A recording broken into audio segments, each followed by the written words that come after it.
ये मनुष्यों की खास करके तेज है। आसपास के खेतों में अब खाद डालने की जरूरत नहीं। एक तो लाभ आपका ये हो गया।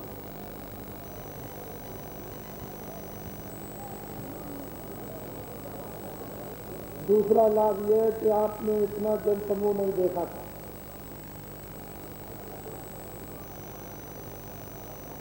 सबसे बड़ा लाभ ये कि बड़े बड़े धनी मानी राजे महाराजे जब बैराग होता था तो घर छोड़ करके, राजगद्दी छोड़ करके धन दौलत जंगल में चले जाते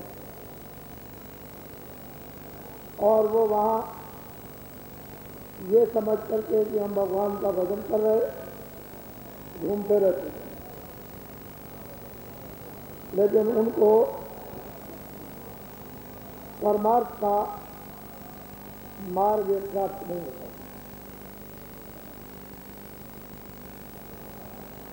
आप इतने सब बड़े भागशाली कि आपको ये मालूम ही नहीं था।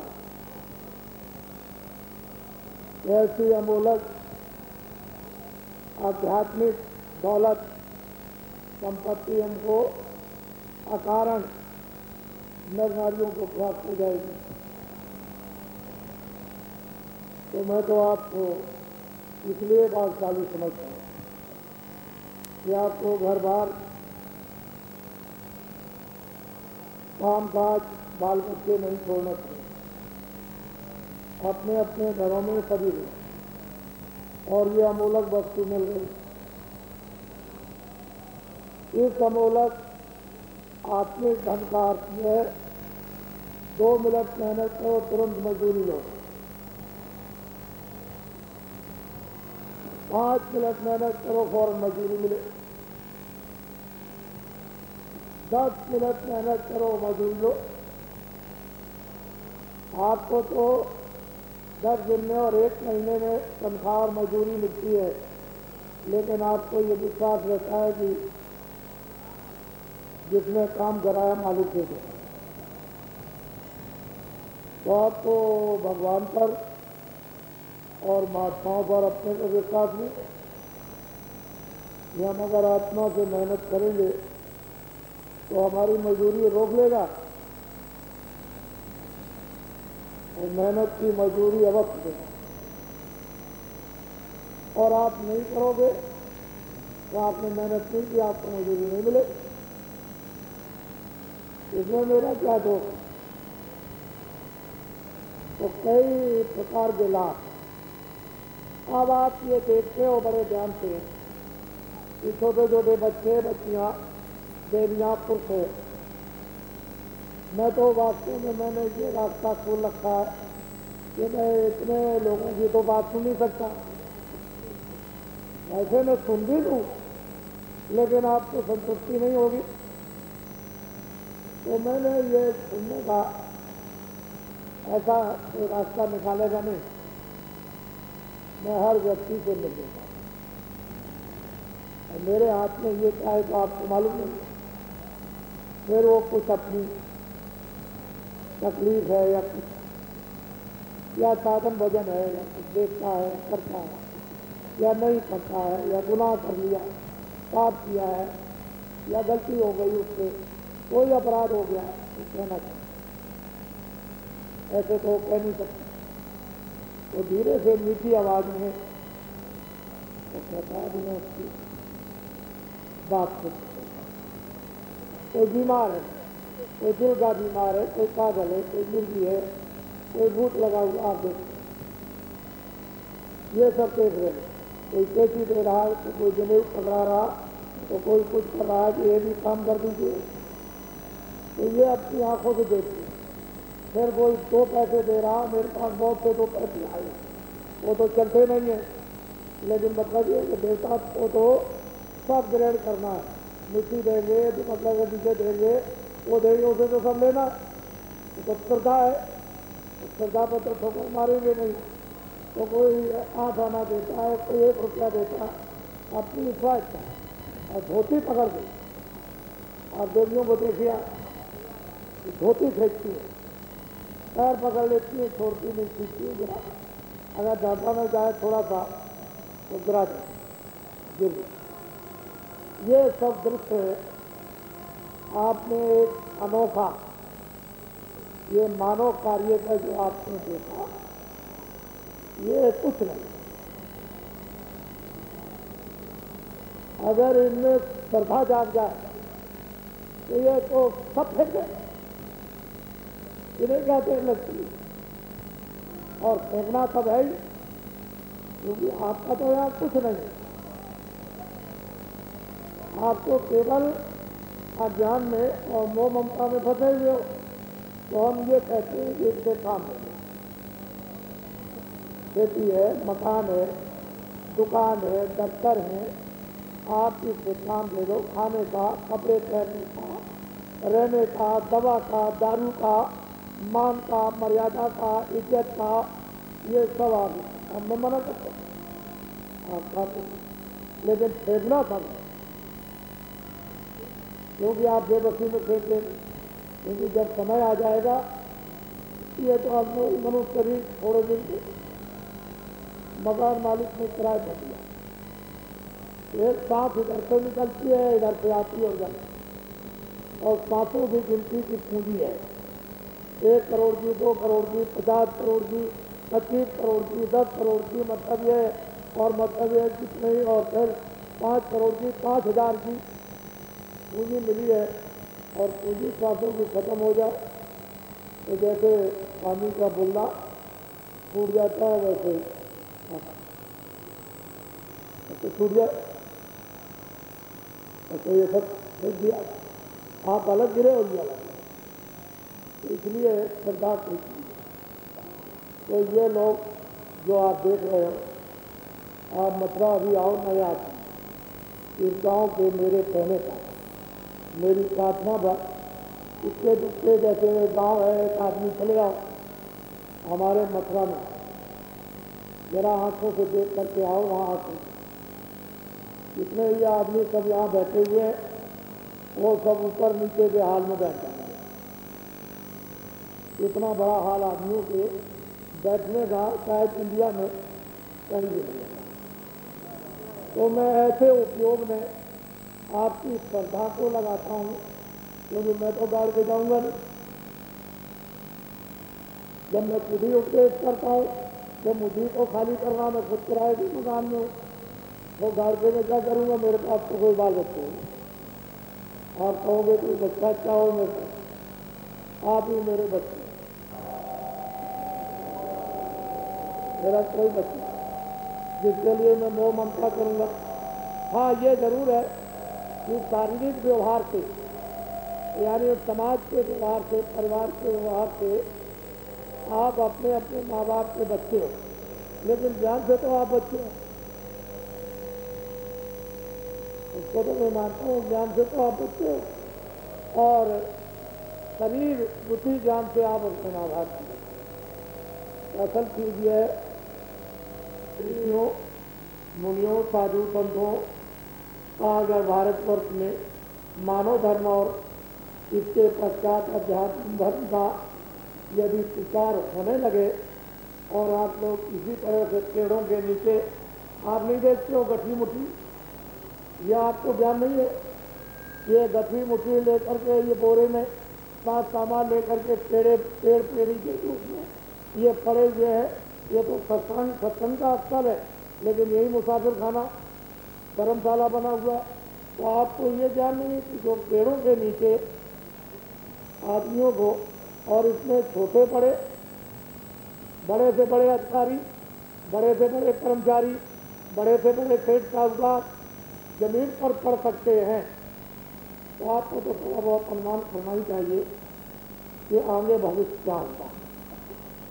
अगर मानव धर्म और अध्यात्म धर्म का यदि देश में प्रचार हो जाए, तो इस तरह से बरकत की वर्षा हो, ऐसे वर्षा हो बरकत की, जैसे जेठ के महीने में बादल नहीं होते, तो गर्मी पड़ती है, तो जब बरकत मिले तो खेती में, दुकान में, दफ्तर में, किसी चीज की बाल बच्चों के लिए कोई कमी नहीं, भरपूर, कपड़े भी, खाने को भी, रहने को भी, और मतलब ये है कि शरीर भी निरोगी।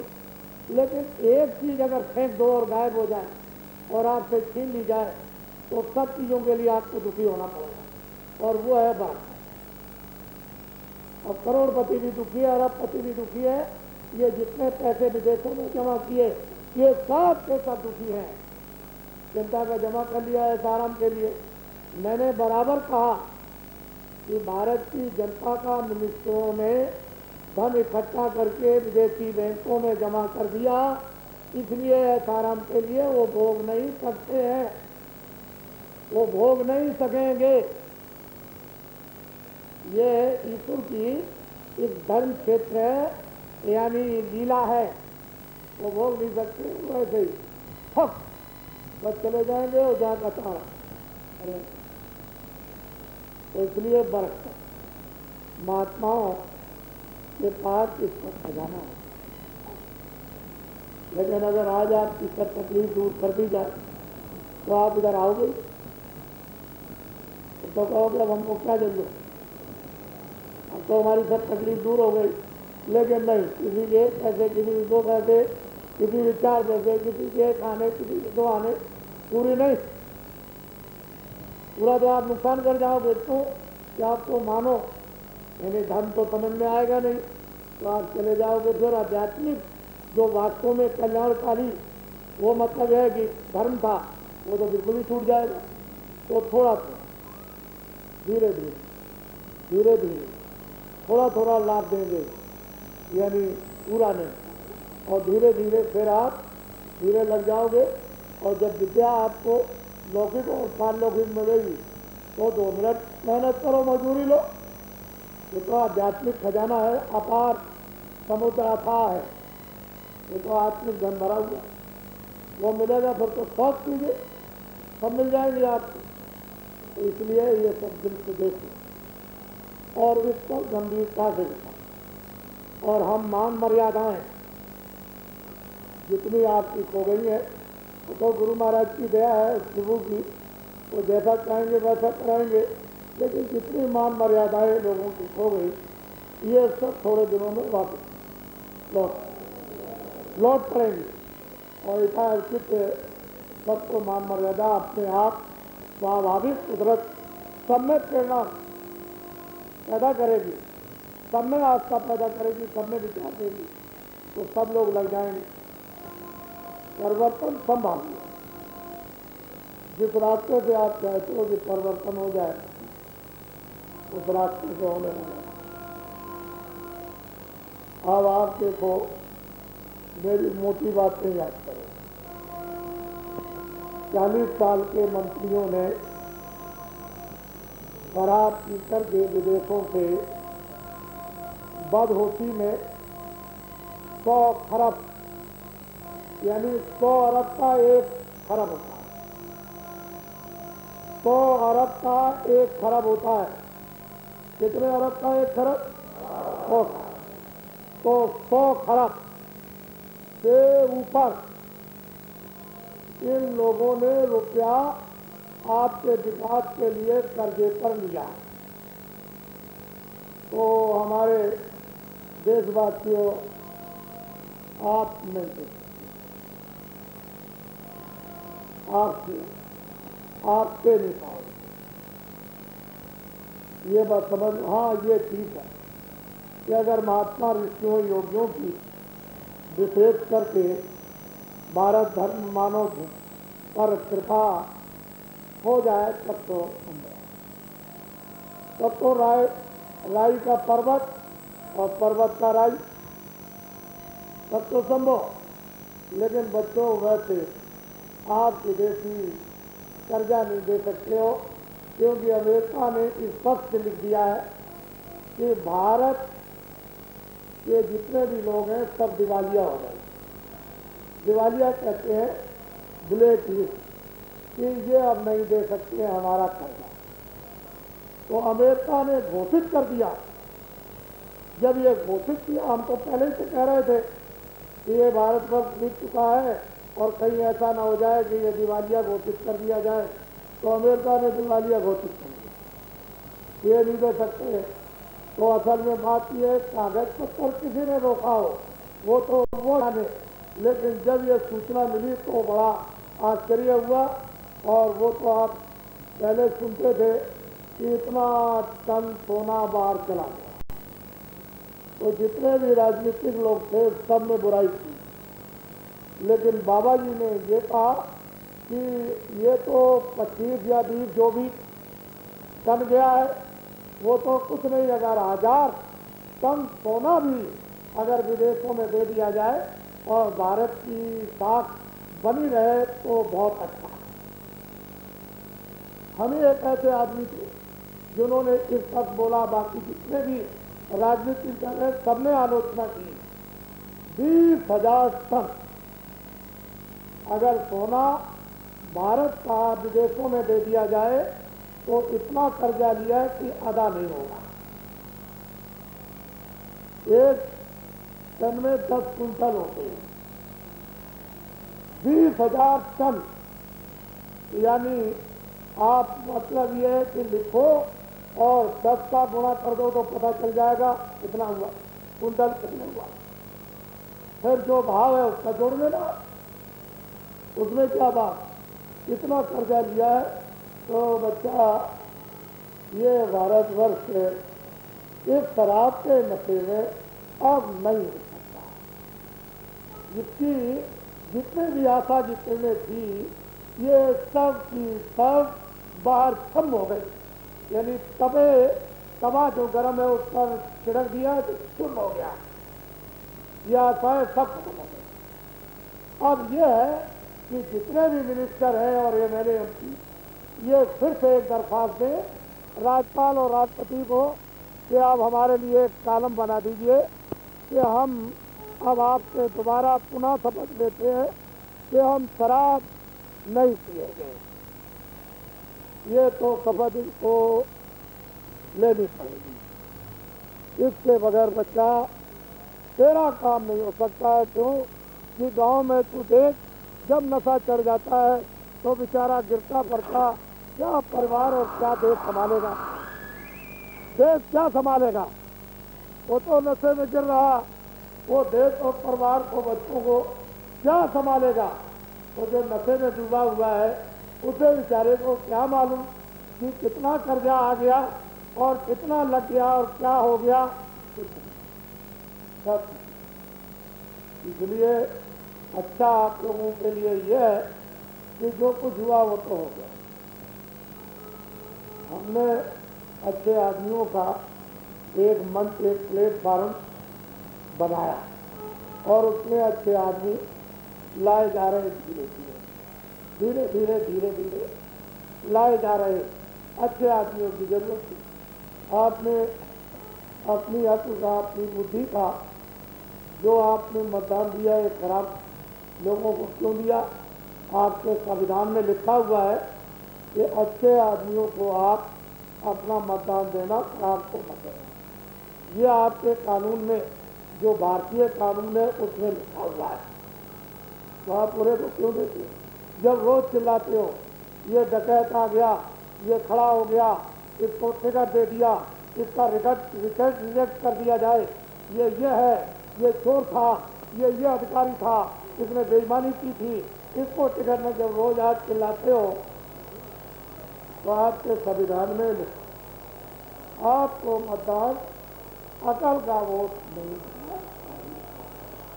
ये आपने सबसे बड़ा आपने अपराध किया है, छोटा अपराध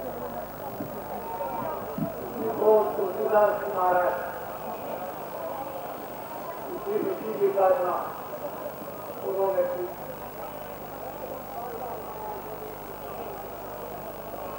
जिन्होंने रामायण दूसरा कोई रास्ता नहीं, मीराबाई उसको पाया। यही रास्ता जगजीवन राम जिसका साथ को भी दूसरा कोई रास्ता है। आपने रामायण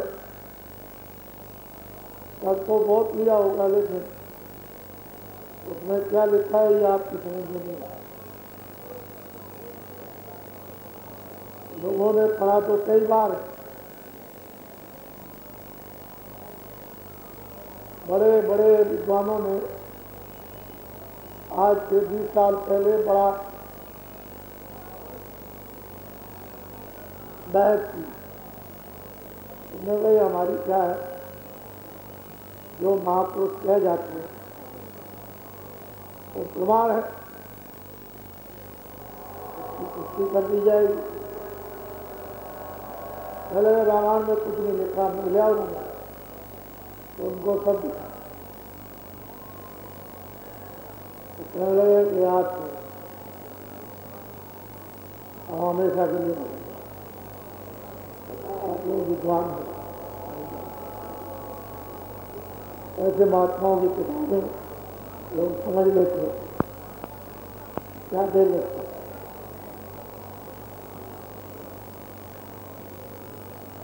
तो जो ये रास्ता बताया ये अनुचित और अशुद्ध नहीं है, तो बिल्कुल पवित्र सनातन है। अब इसमें इतना जरूर है कि जब आप सुमरन इसको पकाओ, सुमरन जब करोगे, नाम लोगे, रूप को याद करोगे, तो स्थानों से विशेष उसकी दया आपके ऊपर होगी। सुमरन पकाना बहुत जरूरी है, और सुमरन का फल ध्यान और भजन। जब ध्यान भजन करोगे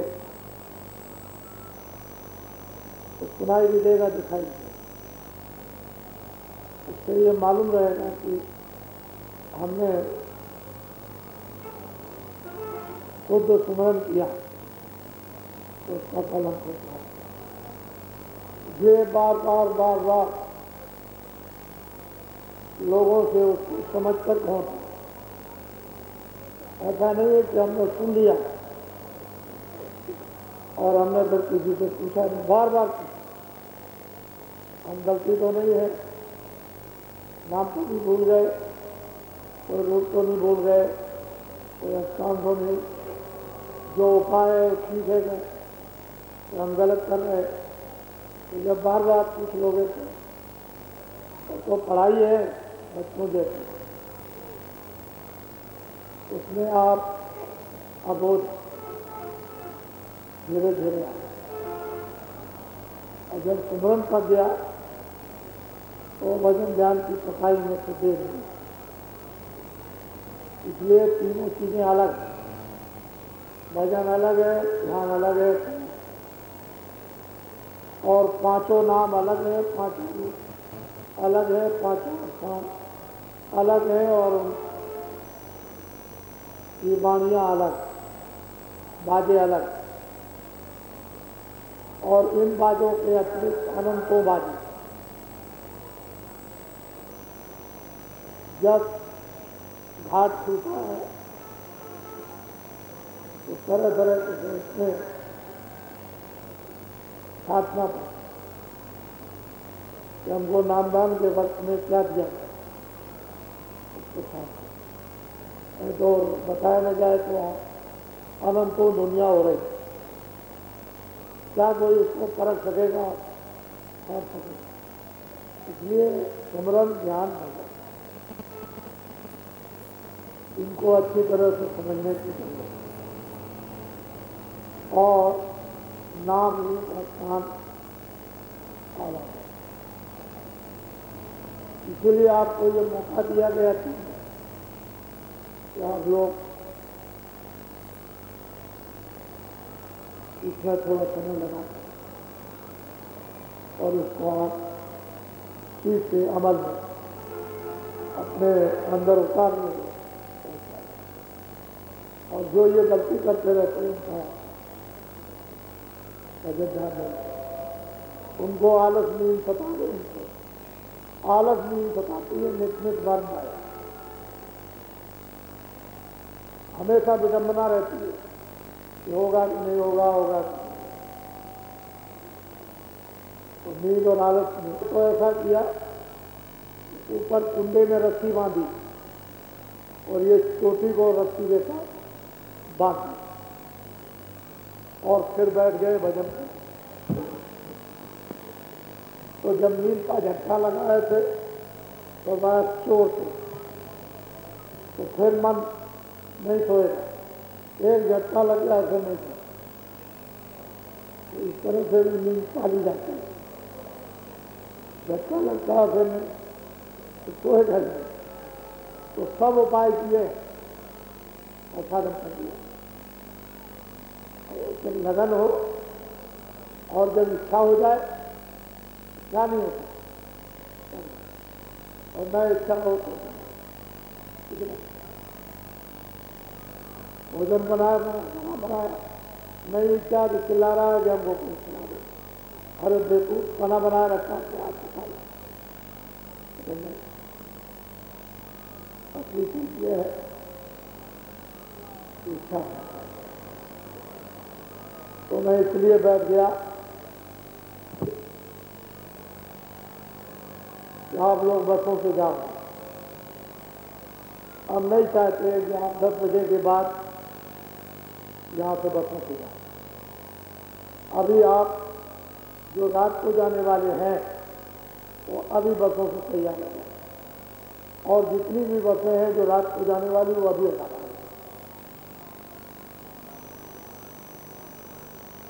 वो इसलिए कि कहीं जमीन भीगी है, कहीं नींद आ गई, कहीं कुछ हो गया, कहीं कुछ हो गया, कहीं टायर पंचर हो गया, तो कभी इंजन फेल हो गया, तो दिन में अच्छा।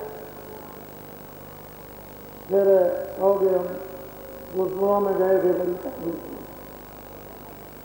तो हमेशा आपका वेट कर रहा, इसलिए मैं यहाँ पर गया। और जो सुबह जाने वाले सूरज निकल या देर अवेर से जाना चाहे फिर उसके लिए मना नहीं, लेकिन दिन में जाओ तो बाल बच्चे हैं। अब सही चीज़ मिल गई, एक छोटा सा संदेश जितनी आपने क्षमता थी उतना सुना दिया गया, उतने हजम कर लो, ज़्यादा क्या करो। अगर कितना हजम करोगे, नाम दान दिया गया, उसी को पहले याद कर लो, असली चीज़ को फिर और कुछ आपको बताएगा तो सब बातें आप याद नहीं है। इसलिए जब ये जितना हमने आपको वहाँ कहा था उतना हमने आपको बताया। अब एक बात जरूर है, अभी एक प्रेमी ने कहा कि महाराज क्या महंगाई और बढ़ेगी? तो हमने कहा भाई उसको हमने सत्संग में बता दिया, जब भी महंगाई आपने देखी, इसी को याद रखो। और असली चीज यह है कि 1 वर्ष या 21 महीने 42 साल के अंतर बैठे, तो उनको हो गए मुरारजी, उस समय प्रधानमंत्री थे, और 1 साल उनको ठाकुर साहब थे, और बस यही 1.25 साल 30 महीने के अंदर। तो ऐसा मतलब है, तो 40 साल जितना शासन रहा, उसी से तो ये सब महंगाई आई और उसी से ये सब खर्चे लगे। और ये लोग एक बरस में क्या करते? नए आदमी को तो 1 बरस में समझने के लिए काफी समय चाहिए, इनके बारे में तो सो जाओगे तो उसी दिन ज्ञान का भंडार खुल जाएगा। ये सबकी भूल है। जैसे वो पहले थे वैसे, इसलिए मैंने पहले लोगों से कह रखा है कि इन लोगों को जब MLA MP बन जाए तो एक किसी बियाबान जंगल में 6 महीने के लिए इनको राजनीतिक ट्रेनिंग दी और कठोर पढ़ाई हो, ऐसे नहीं आराम दे तो ये कुछ समझ सकते हैं, वरना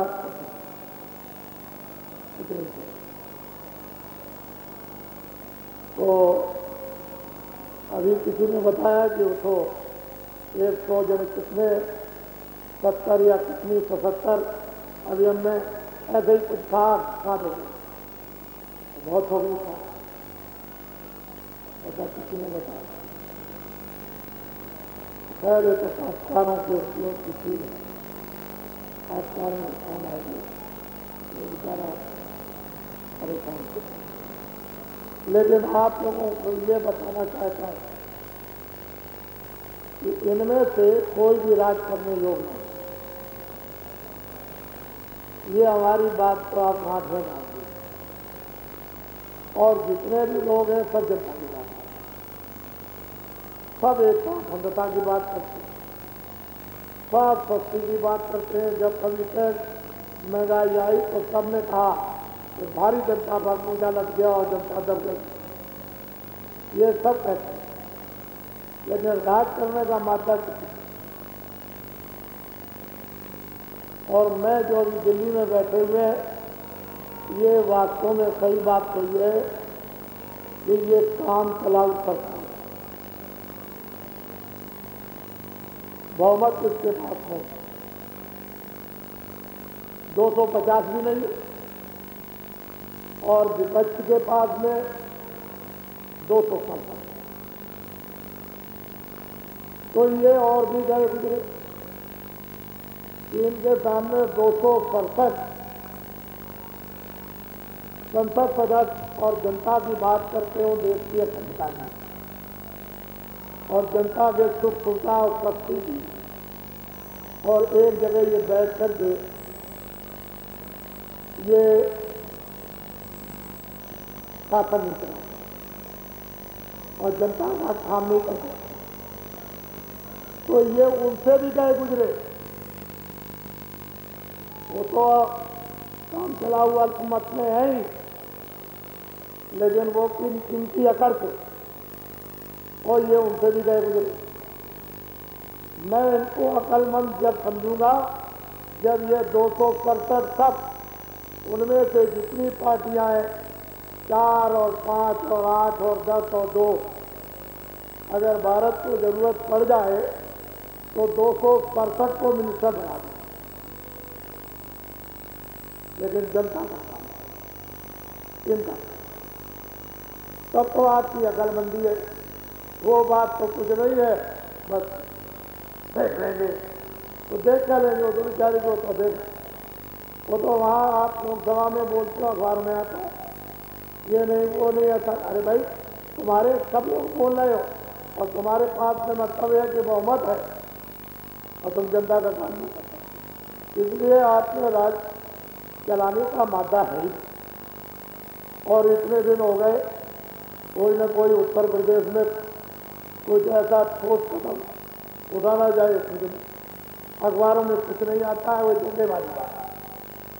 तो वास्तव में ये सब तुम्हारे दुर्भाग्य थे, इसलिए 91 का जो वर्ष है वो भारत की जनता के लिए अति दुखदायी और विदेशों के लिए भी ये तो कुछ होगा। तो आप ये बात, तो इसलिए वो मादा नहीं रह गए है ही। मैं तो मादा दर्शन दूंगा जब सब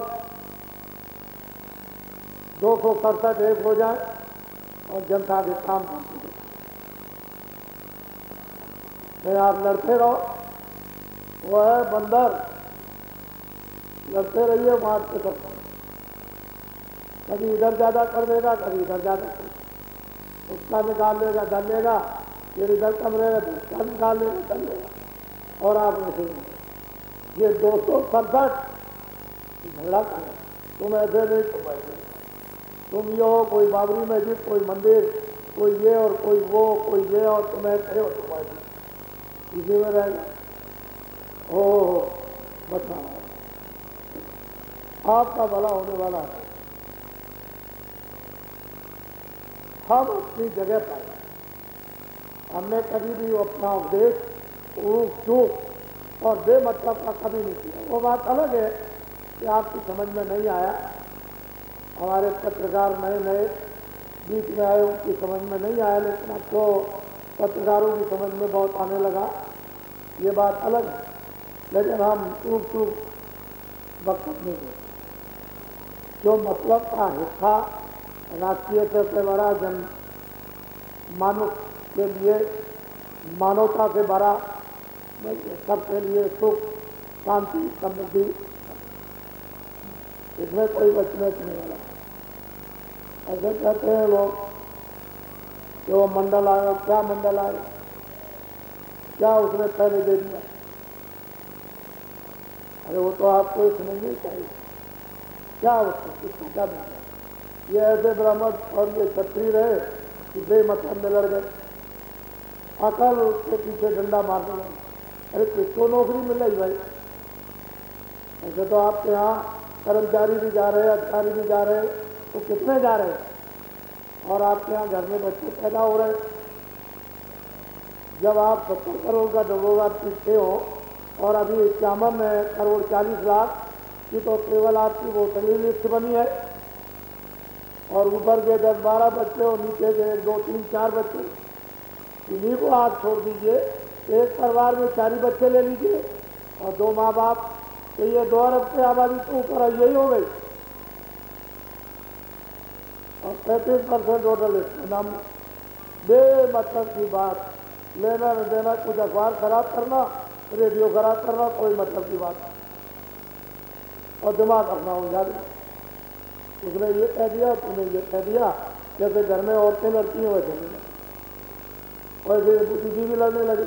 ये उनसे भी गए गुजरे, फिर भी औरतों का झगड़ा तो अच्छा है कि झगड़ झूठ करके फिर मतलब ये ठीक, और वो झगड़ झूठ करके ठीक होती है, वो और भी खराब झगड़ा। तो मैं ये 42 सालों से आज तक कोई मेरा अनुभव नहीं, जब ये नहीं थे तब ये हमारा। इसलिए कहीं जनता ऐसा अपना इरादा न कर ले कि राजा ही ठीक है। ये अधिकारी किसी के नहीं है। जो आप तबादला इसका कर रहे हो, उसका कर रहे हो, उसका कर रहे हो, वहाँ भेज रहे हो, उसको भेज रहे हो, ठीक नहीं। राज्य के अधिकारी किसी के नहीं है, वो तो वसूल है। तो आप ईमानदारी से काम लीजिए, और बेईमानी से काम लेते हो किसी के नहीं, और किसी समय भी आपको खड़ा आप रह जाएंगे। ये जनता पता नहीं क्या बना ले, क्या इसमें विचार पैदा हो जाए, वो अच्छी बात। अब तो तकलीफ है, इस पर भी वो तो अब छोड़िए, वो तो उस नशे में चल रहे, क्योंकि अभी वो नहीं सुनेंगे, और आपको तो समझना चाहिए। आप सुनिए, मैं कोई वैसी बातें करूं तो आप बता दो, जो वसूल है उसका तो हिंदू मुसलमान। इसलिए 267 वाले जो अल्पमत की सरकार है, अगर जनता के काम करना चाहे तो गिरा दो और तुम बना लो। अगर नहीं गिरा सकते हो, नहीं बना सकते हो, तो खत्म कर दो। ये जनता एक आवाज़ उठा दे, खत्म करने के बाद कि 5 साल पूरे हो जाने दीजिए तो चुनाव होगा। लेकिन गांव में कैसे कोई घुस जाता है। अगर ये जनता ही पक्का इरादा कर ले तो गांव में कौन जाएगा। तो यही गांव से भेज देगी, नहीं समय से ये सब नेताओं कैसे बनोगा, सबको झुका जाएगा। एक है। फिर ये कि जब आवाज़ चारों तरफ कोहराम मारेगी तो क्या नहीं होता, सब कुछ होता। इसलिए इस पर लोग विचार करें और जल्दी इसको अमल में करें, अमल में लाएं। ये अच्छा है। ये गुरु पूर्णिमा के इस शुभ पर्व पर ये भी कुछ संकेत आपको दिए जा रहे हैं। ये अच्छा है। बाकी अपना जो लक्ष्य है वो तो ये है कि दिन में काम करो, खेती दुकान ईमानदारी मेहनत, उसमें आपको बरकत मिल जाएगी। भगवान का भजन करोगे कष्ट आपके हल्के हो जाएंगे, बहुत कष्ट बहुतों के चले जाएंगे। तो अपनी अपनी क्षमता के अनुसार ऐसा रास्ता अपनाओ जिससे कि अपना दरिद्र है और दर्द जाए। ऐसा नहीं कि दरिद्र भी आ जाए और दर्द बढ़ जाए और रो रहे हो, ये चीज़। पहले आप यहाँ देखो अपनी बस्ती में जो सबसे गरीब है उसको आप पहले समझ लीजिए कि ये गरीब है, इसके पास आधा बीघा जमीन है। लेकिन जब जब ये मथुरा बड़े बड़े कार्यक्रम होते हैं ये फौरन आता है। इसने किसी से लिया नहीं, उसी खेती में पैदा किया, उसको बरकत, और वो अपनी मेहनत से मथुरा जाता है। दिन में 3 कार्यक्रम हो, 3 2 हो, 2 4 होता है, तो लोग ये कहते हैं यार तुम इतने गरीब आदमी हो, हम लोग इतने संबंध पैसे वाले और नहीं आ सकते और तुमको देखते हैं तो बरकत। जब ये दरिद्र था, दरिद्र जो आपने अपने अंदर घर में घुसा लिया है, इधर चले आओ, वो चला और डायन घुस गई इन घरों में, तो आप क्या करें? तो महात्मा जानते हैं तो परेशान क्यों हो गए? तो आप लोग इन बातों पर गंभीरता से विचार करो और ठाकुरों अपना खून और खून की खानदानियत वापस लाओ, वो वापस ले आओ। अच्छा है, खून भी शुद्ध करो और खानदान में भी आ जाए तो अच्छा है। तो तुम भी बर्बाद हो गए, तुम्हारे पीछे चलने वाले बेरास्ते हो गए, अब ये तुम्हारे ऊपर माना पीछे करते हो। एक आदमी मेरे पास कह लगे महाराज ये मेरा लड़का है,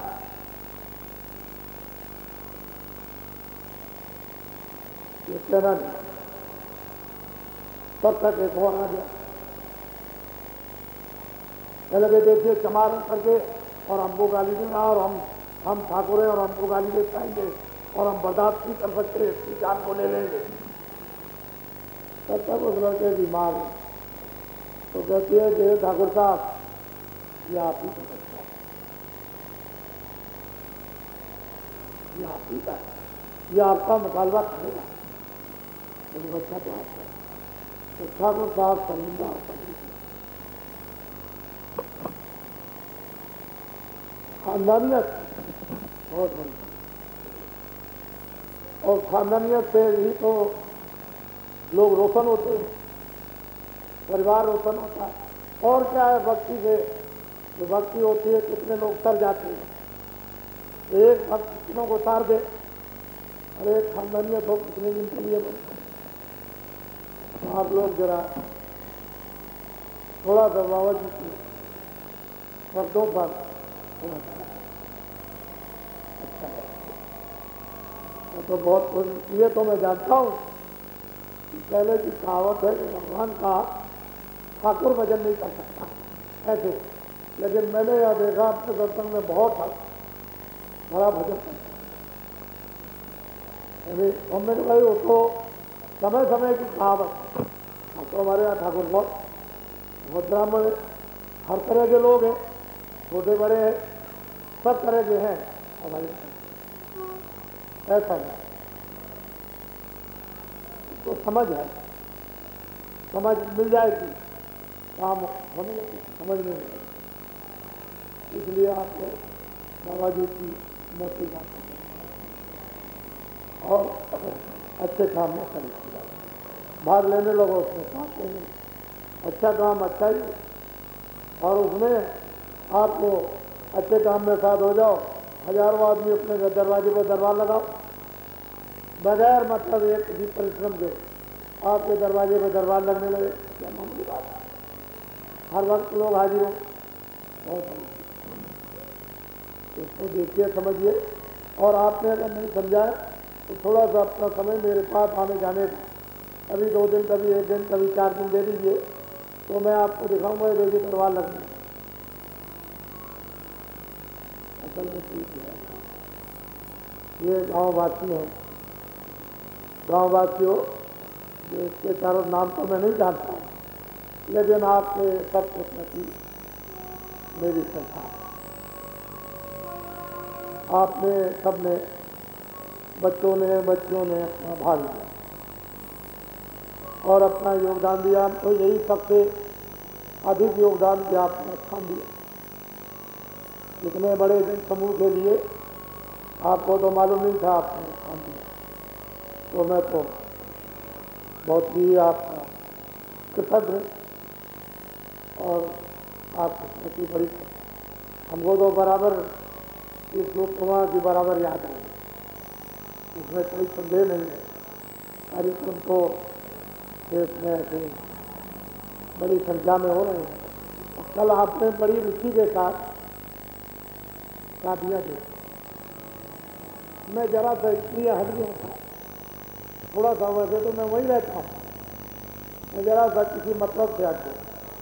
वैसे मैं एक मंच पर 100 शादी कराता हूँ, लेकिन वो अखबार रेडियो पर आपको नहीं, 50, कभी 25, कभी अभी मैं होली में तराई भंडारे में, अभी साधना कार्यक्रम में, जहाँ जहाँ कार्यक्रम होते वहाँ ये सब होते हैं। और बीच में भी लोग, अभी गाजीपुर के लोग तमाम पहुँच गए मथुरा, और वो शादी कराने के लिए बस में कई शादियाँ ले गए, और मैं इधर आ गया हूँ। कहने का मतलब है ये भी, तो आप लोग इसी को देख लेते हैं, थोड़ा सा रास्ता बन गया समय अनुसार, क्योंकि अब समय ऐसा आ गया तो रास्ता बदलना, और ना वो ब्राह्मण रहे, ना वो पूजा पाठ रही, ना वो पद्धति रही, ना वो ब्याह शादी के तौर तरीके रहे, तो रास्ता अच्छा रहेगा। लक्ष्य तो सबका एक ही है, तो भाई पति पत्नी का संबंध, और साथ में मतलब तुम पति हो ये बात है। आपको आपसे प्रार्थना करते कि जो रात को जाने वाले हैं अभी उठेंगे, और आप तैयार हो जाओ जल्दी से जल्दी। कोई मान लो कि आधे घंटे से 1 घंटे से 1.5 घंटे से जल्दी, लेकिन निकल आप जरा जल्दी जाओ, रात को नहीं, रात भर चल रहे, और फिर यह है कि मुझे थोड़ा सा समय देना पड़ता है कि लोग अपनी अपनी कुछ सुनाते हैं, अपनी जो भी कुछ हो साधन की, कुछ है तकलीफ की, कुछ ये, कुछ परिवार की, बच्चों की, कुछ जाति की, शादी की, कुछ नौकरी की, कुछ चाकरी की, सबकी सब फरियाद रहती है तरह तरह की, तो मुझे वो भी थोड़ा सा सुनना पड़ता है। क्या ऐसा समझते होंगे? राजरामा जी से कहने से हमारा कुछ काम हो जाता है, ये तो इसको मालूम। और मैं तो अच्छी तरह ध्यान ऐसा नहीं कहते हल्की नहीं करता, तो बोलो जय गुरुदेव, जय गुरुदेव। देखो यहाँ के लोग ये प्रबंध कर रहे हैं मस्ती के, जब ये कार्य संपन्न हो जाए तो यहाँ गांव में चाहे बाद में हो या और कोई स्थान हो, इन सबको बुला, और आप गाँव वासियों का ये जरूर है, बहुत ध्यान रखना। रास्ता तो कोई पड़े, रास्ता खुले तो ठीक है। और लोगों ने बहुत अच्छा किया। जो बस्ती जिले के यहाँ ये है, मैं आपके काम कर सकता हूँ। और आप जब कभी ऐसे कार्य नहीं भी करें और गांव में बच्चे हों कोई, तो शिक्षा पहुँचता है, इसकी बड़ी कमी। इसी शिक्षा और प्यार से बड़े बड़े लोग तलवार लेकर खड़े रहते हैं और तलवार उनकी गिर जाती। ये हमारे महात्माओं और फकीरों का ये ऐसे ऐसे जालिम और जुल्मियों के सामने इतिहास ऐसा नहीं है। तो बोलो जय गुरुदेव, जय गुरुदेव। और जितना ये मैदान भरा हुआ है तो इससे उधर कम नहीं है। उधर बाहर सड़क की तरफ इधर उधर कम नहीं आदमी बहुत। हमने आपको ये कहा था कि आपने कभी कल्पना भी नहीं की है इतना जन समुदाय आया, और आपने प्रत्यक्ष अपनी आंखों से देखा। ये अधिकारी बस्ती के और आसपास के, चाहे वो रक्षा के अधिकारी हों या न्याय के, मैं उनका भी बड़ा आभारी हूँ कि उन्होंने अपने स्थान से ही बैठ करके अपना योगदान, अपनी भावनाओं का दिया। मैं यही चाहता हूँ कि हमारे देश के अधिकारी कर्मचारियों का यथाउचित पूरा, मैं तो सबके लिए अच्छी कामना तो यही प्रार्थना करता रहता हूँ कि सबको सद्बुद्धि ऐसी प्रदान। वो तो प्रकृति जब उसका आदेश हो जाएगा तो करेगा, तो लहर चलेगी, बड़ी विचित्र लहर होगी, आस्था की, प्यार की, सेवा की, पानी पिलाने की, खड़े होने की, बैठ। आपने देखा अभी बारिश हो रही थी, जम के बैठे, पूरा मैदान भरा था, बच्चे बच्चियां सब बैठे थे।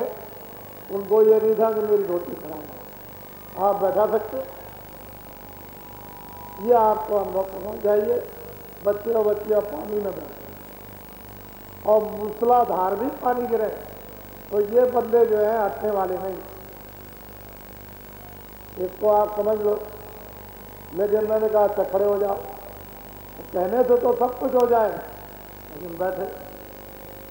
तो ये सब चीजें बहुत ही महत्व ये रखती है, और इनमें से कोई पैसे देकर खरीद करके तो कोई लाभ नहीं है। ये सब अपनी इच्छा से आए और जमीन में पड़े हुए हैं। कितनों का आपने इंतजाम किया, तो सब जमीन में। ये दरबार है उसका,